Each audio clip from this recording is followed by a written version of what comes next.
Every year, come the 26th of December, I've got a bit of a personal tradition that's been going on for several years now. For those who don't know, December 26th is also known as Boxing Day, which is one of those B-tier holidays that isn't really mentioned anywhere at all and no one really cares about it. But I do!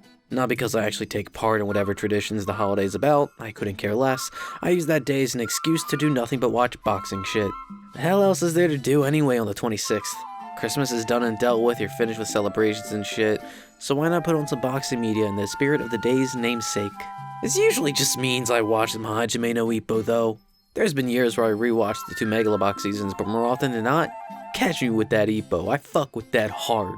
Some years I'll start from the beginning and see how far into the show I'll make it throughout the day, or maybe I'll rewatch a specific arc and match. This usually just means I'm watching the Sendo fights. Part of that is because there's 2 really good videos on YouTube that compile each fight into a single video, with Sendo 2 being feature length. It's so convenient to just have that video there and available, so this match is the one I've seen the most. Also, Sendo 2 is fucking hype ass shit!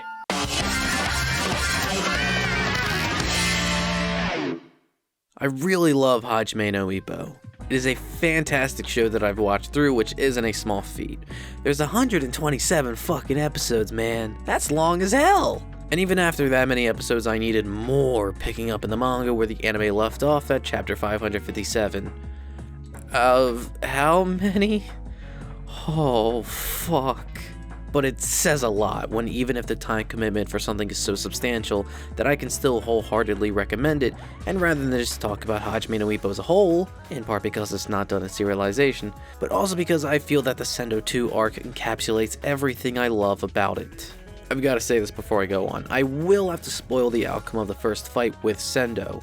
In order to properly understand Sendo 2, context from Sendo 1 is needed. I will try to avoid spoilers for the outcomes of other fights as much as possible, but honestly, I don't really think knowing who wins a match affects the enjoyment all that much. Hajime no Ippo isn't about win-loss scores after all. So if you don't know much about Hajime no Ippo, let's do some quick introductions. Hajime no Ippo is about the young man, Makunochi Ippo. You could tell he's the protagonist since his name is in the title. And his transformation from bitch boy to pro boxer. He's an extremely nice and humble guy, sometimes to his own detriment, punches like a truck, built like a brick shithouse, huge cock, and on his journey to find out what it truly means to be strong. There's of course a ton of side characters, the more important ones being Ippo's gym mates as well as Ippo's opponents in boxing matches, with my favorite being Takeshi Sendo. If this shit wasn't called Hajime no Ippo, then it should be fucking Hajime no Sendo. Dude is a walking shonen protagonist. When he's not on screen, you should be asking, where's Sendo?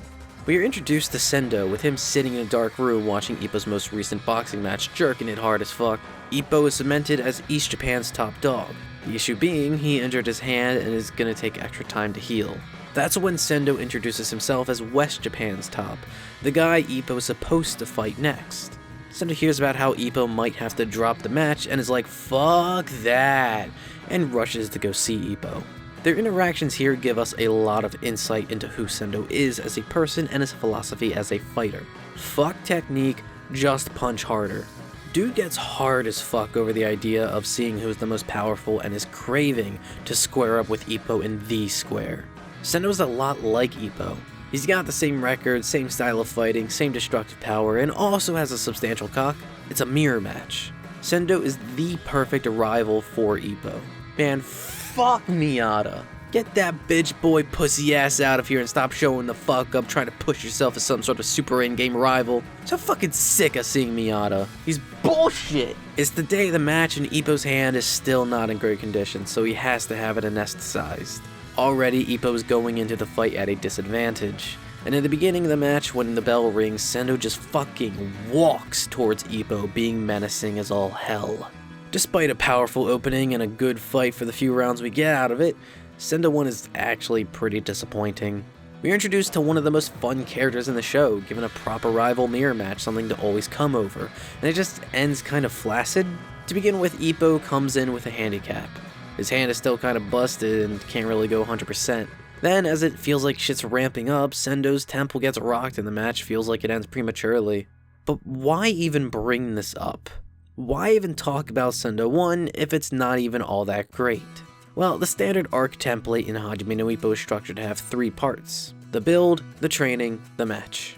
And it should be obvious that Sendo 1 is fundamental to Sendo 2, not just in getting introduced to him, but in also understanding the emotional outcome of their first bout. It was unsatisfying. Both of these characters know that they didn't and couldn't give it their all. So let's break down each part of an arc. Sendo 2's build is a fairly long one, probably the longest in the series so far. This is because, as of making this video, Sendo is the only person Ippo has had a match with twice, even in the manga. Because of that, this match is made even more unique within the story. Usually the way the build works is for Ippo to first learn of his upcoming opponent. He'll watch a tape of one of their previous fights or actually meet them in person to get an understanding of them not just as a fighter, but as a person. The build, I would say, focuses primarily on the interpersonal relationships between Ippo and the other side characters. Be it Ippo and his gym mates, Ippo and his not-quite-girlfriend, or Ippo and his opponent. This is where all the emotional hooks get introduced. Even if Ippo doesn't directly interact with his next opponent, the story will cut away to build up their character and introduce their stakes in the match. But in this match, Ippo and Sendo have already had that. The story is able to skip past character introductions and instead build on what is, at its core, the fundamental philosophy of what Hajime no Ippo is about. Fucking themes, man, that shit gets my juices flowing. Hajime no Ippo is written by a man who fucking loves boxing. It should be obvious going through the story that the author, Joji Morikawa, has nothing but passion for the sport. Hey, would you look at that, the dude owns a whole-ass boxing gym. And that love gets transferred into his characters. Boxing is not just their hobby, their profession, but it is their passion as well. You'd have to have nothing but love for the sport to get your shit knocked the fuck in and wake up the next day training for your next match. For those hundreds of hours training mind and body, it's only natural to develop pride in yourself as a fighter. Eager to prove to not just the world, not just your opponent, but also to yourself that you can overcome any obstacle. And that's what's on the line in Sendo 2. Pride. Both Ippo and Sendo have built reputations for themselves as the strongest in Japan, but there can't be two strongests. Naturally, they ask themselves who is stronger, and they risk their pride of being the strongest in their next fight. Belts and win-loss scores be damned.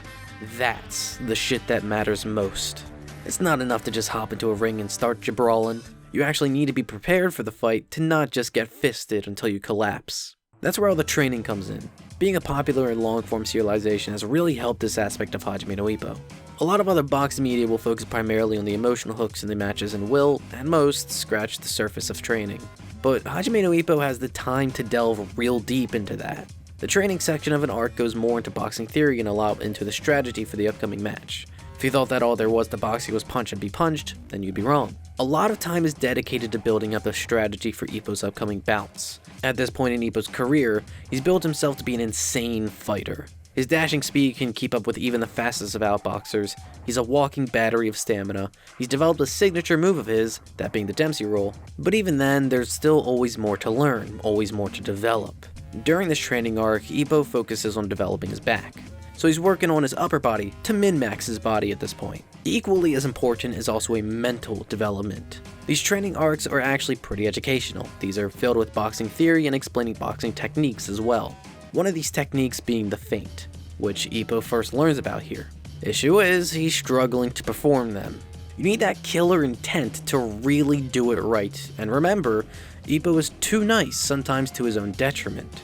But hey, Ippo now knows what it is and theoretically how to perform it. Yet another tool in his arsenal, if he can learn how to do it.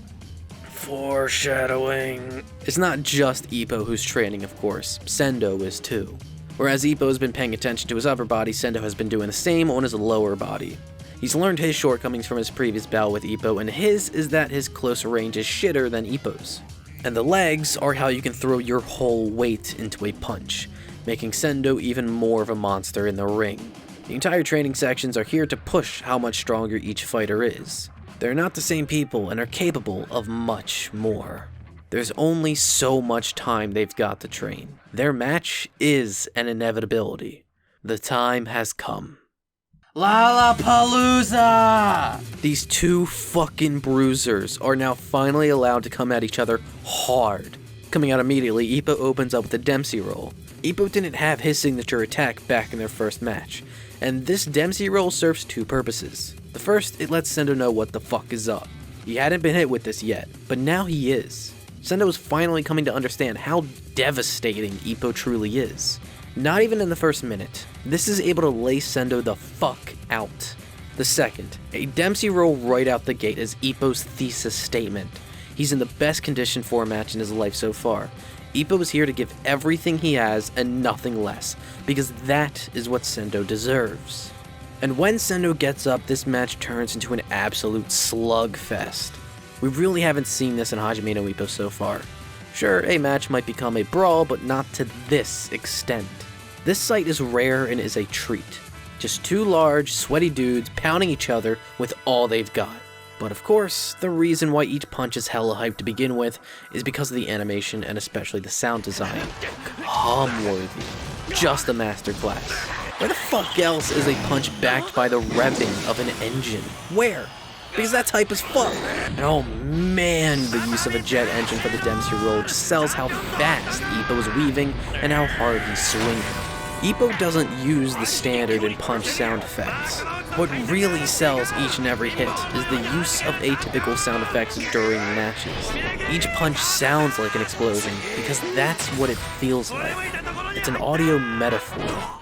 But who gives a fuck about two hunks of meat slapping each other? It's all about the psychology. For a similar reason why training is featured so prominently, that being there's a lot of time to do so, the in-ring psychology and storytelling is what elevates a match from that's some cool animation to gripping. A lot of matches in Hajime no Ippo is spent inside the characters' heads, as well as dialogue between the named characters discussing what is happening in the ring. Boxing is not exclusively who can punch harder or faster, but it's also the fear and pressure that can be inflicted. A single flinch or moment of hesitation is enough to turn a match around. And Sendo 2 is mostly this. You can't fill 85 minutes with just two dudes punching. That would get insanely boring after a while. I can't get over enough how much fun Hajime no Ippo is to watch. While I am pushing Sendo 2 as my favorite in the series so far, every single match is worth time and attention to watch. Except for Miyata's. Fuck Miyata, what a douchebag. But you can tell that even the people at Madhouse knew that Sendo 2 was hot shit when that matches the opening credits as animation for episodes 53 to 75. Every episode you watch, you're getting hyped up for the match between Ippo and Sendo. But who wins between them in this match? Who, in the end, comes out on top in this LALLAPALLOOZA? Is it Ippo? Sendo? To find out that answer, I'd recommend you just go watch or read Hajime no Ippo and find out for yourself.